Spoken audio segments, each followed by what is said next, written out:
Bismillahirrahmanirrahim. Assalamualaikum warahmatullahi wabarakatuh.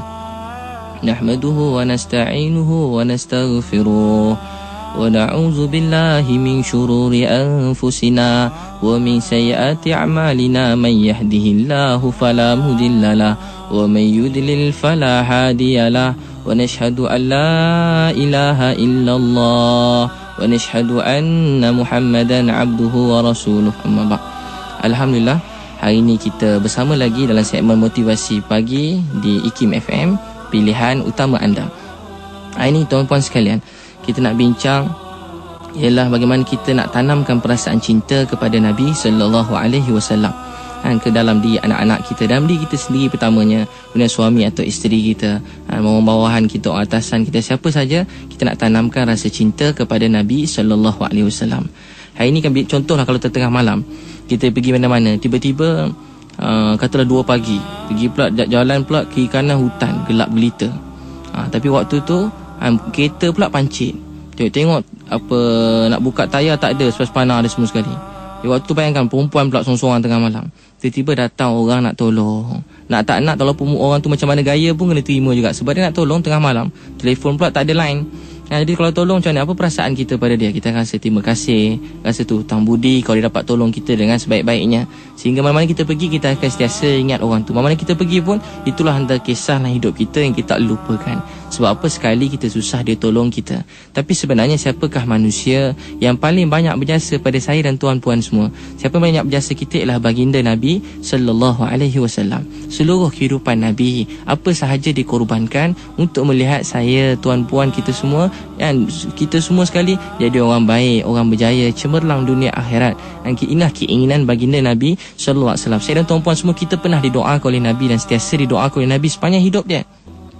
Kalau tu Allah berfirman dalam Quran, "Qul in kuntum tuhibbunallaha fattabi'uni yuhibbukumullah wa yaghfir lakum dhunubakum wallahu ghafurur rahim." Katakanlah wahai Muhammad, in kuntum tuhibbunallah, suruh Nabi beritahu ke umat dia, kalau kamu benar-benar cintakan Allah, fattabi'uni, ikuti aku, yuhibbukumullah, Allah kasih kepada kamu, wa yaghfir lakum dhunubakum wallahu ghafurur rahim. Bila kita tanda cinta Allah, ikut Nabi, Allah beri 2 perkara. Pertama, Allah ampunkan dosa kita. Allah akan ampunkan dosa kita. Pertama, kita tanda cinta Allah, ikut Nabi, kemudian Allah akan ampunkan dosa-dosa kita. Tuan-puan sekalian, sebab tu kita kena ceritakan pada anak-anak kita bahawa manusia yang paling berjasa pada kita ialah Nabi sallallahu alaihi wasallam. Satu masa Abdullah bin Mas'ud ceritakan, semasa tu saya tengah duduk depan Kaabah, dia kata, tiba-tiba dia tengok Nabi sallallahu alaihi wasallam tengah semayang.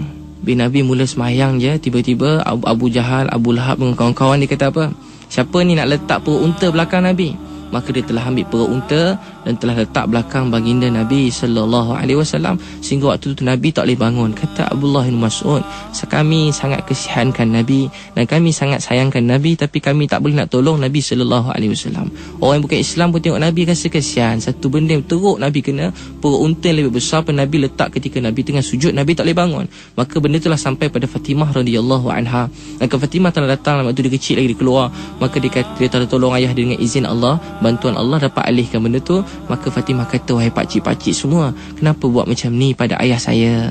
Ayah saya tak nak apa-apa pada kamu. Ayah saya tak nak duit kamu. Ayah saya tak nak kuasa kamu. Ayah saya cuma nak supaya kamu dapat kenal Allah tu Tuhan, supaya kamu berjaya dunia dan akhirat. Tu je keinginan dia. Maka waktu tu semua orang diketawa berdekat-dekat kepada Fatimah dan Nabi sallallahu alaihi wasallam.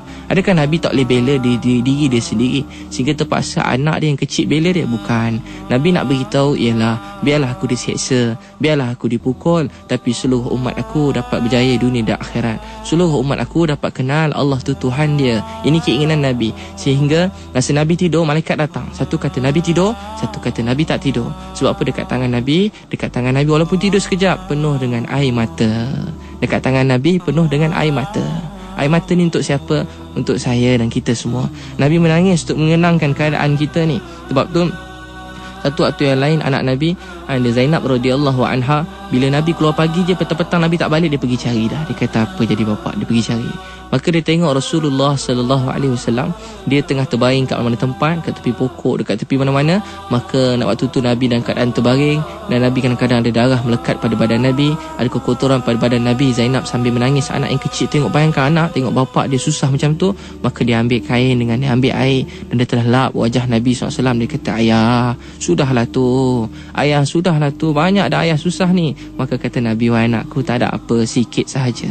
Wahai anakku, tak ada apa, sikit je.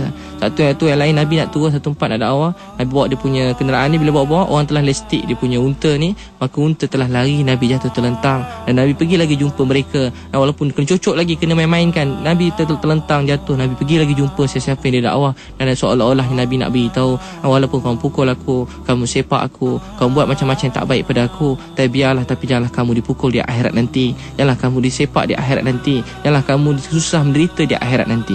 Inilah sifat Nabi SAW. Kan tu setiap sahabat mencintai Nabi, sehingga kita dengar Nabi bangun pagi, tiba-tiba dia tengok ada sahabat duduk luar pintu. Maka Nabi tanya, kenapa duduk kat sini? Dia kata, ya Rasulullah, saya tak boleh tidur selagi saya tak lihat wajah Tuhan. Saya tak boleh tidur selagi saya tak lihat wajah Tuhan. Tengah selalu sahabat tiba-tiba duduk tengok Nabi. Maka Nabi kata, kenapa kamu dekat sini pagi-pagi lagi, tengah malam? Dia kata, pada malam tadi saya duduk sini, saya nak orang pertama yang melihat wajah kamu, wahai Rasulullah sallallahu alaihi wasallam. Begini sifat sahabat pada Nabi sallallahu alaihi wasallam. Sebab Nabi sebenarnya orang lebih banyak buat pengorbanan untuk mereka, dan kecintaan ini sepatutnya ada dalam diri kita dan anak-anak kita terhadap Nabi sallallahu alaihi wasallam, manusia yang paling banyak berjasa dan berkorban untuk saya dan kita semua. Tuan-tuan sekalian, Nabi sallallahu alaihi wasallam, begitu satu masa Nabi suruh tengah dalam masjid, Nabi kata duduk. Tiba-tiba ada sahabat kat luar masjid, dia duduk. Maka dah habis orang kata, tengok sahabat tu duduk kat luar tu. Dia kata, kenapa duduk kat sini ni? Dia kata, tadi aku dengar Nabi suruh duduk. Maka dengan Nabi suruh duduk, dekat luar dia pun duduk juga. Satu waktu yang lain, satu orang sahabat satu tempat, dah nampak satu tempat dia tunduk. Maka semua tabi'in tanya, kenapa kamu tunduk? Dia kata, dulu satu waktu Nabi SAW lalu kat sini, ada pokok Nabi tunduk, dan waktu tu kami tunduk, dan di kalangan kami yang rendah juga tunduk. Hari ni pokok dah tak ada pun kami tunduk juga. Begini sifat sahabat. Sebab tu kita kena bawa dalam kehidupan kita dari semua segi. Dari segi surah ni apa? Dia daripada hujung rambut kita dengan hujung kaki kita, kita nak berusaha supaya mirip dengan baginda wajah Nabi sallallahu alaihi wasallam. Setiap lelaki macam Nabi, dan setiap isteri-isteri, anak-anak wanita kita, remaja-remaja kita seperti isteri-isteri Nabi sallallahu alaihi wasallam. Dari sisi surah, daripada luaran Nabi SAW, kita kena mencontohi Nabi. Dari segi sirah, apa di sirah? Pada bangun tidur sampai tidur balik, kita periksa, ada tak siang kita macam siang Nabi, ada tak malam kita macam malam Nabi sallallahu alaihi wasallam. Jadi kita nak berusaha ke arah tu. Macam mana makan kita, tidur kita, berjalan kita, bergerak kita, bercakap kita mirip dengan cara Nabi sallallahu alaihi wasallam. Sebab tu beritahu di akhir zaman, siapa amalkan sunnah, Allah beri 100 pahala mati syahid. 100 pahala syahid, 100 pahala syahid dapat kerana amalkan sunnah Nabi SAW. Sebab tu orang siapa yang pegang amal sunnah akhir zaman ni macam genggam bara api. Dan orang selain macam je. Tapi kali ni, sebab apa sebenarnya sunnah ni, setiap sunnah Nabi ni ada nur, ada cahaya yang kita kena bawa pada umat ni. Setiap sunnah Nabi ada nur, ada cahaya yang akan menerangi umat ni. Satu waktu, tuan-puan sekalian, sebab tu kita kena bawa dari segi surah, dari segi sirah dan sarirah. Apa dia sarirah? Dari segi sarirah, dalaman Nabi sallallahu alaihi wasallam. Apa dalaman Nabi? Keinginan Nabi seluruh manusia sampai kiamat, jangan satu orang pun diazab oleh Allah.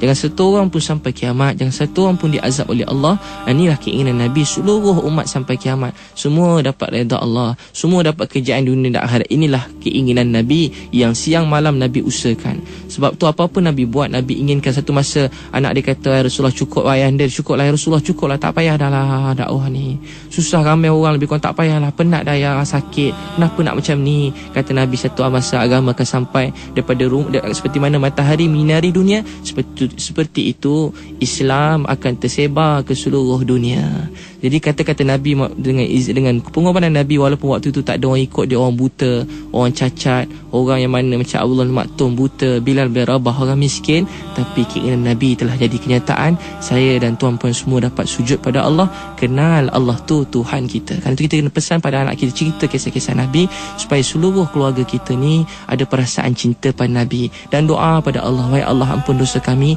kerana menjalani kehidupan ni ikut hawa nafsu kami, dan beri taufik pada kami keluarga, dapat amalkan kehidupan mengikut cara Nabi SAW. Banyak masa kita berlalu tapi kita hidup dengan cara yang kita nak, tapi sebenarnya cara Nabi tu bagi kita kejayaan, kecemerlangan dunia dan akhirat. Kan tu kita kena menangis minta pada Allah, dan wahai Allah, ampunkan dosa saya dan letak dalam hati saya dan anak isteri keluarga saya perasaan cinta kepada Nabi, mahabbah pada Nabi sallallahu alaihi wasallam. Dan semoga Allah terima kita. Wabillahi taufiq wal hidayah. Assalamualaikum warahmatullahi wabarakatuh.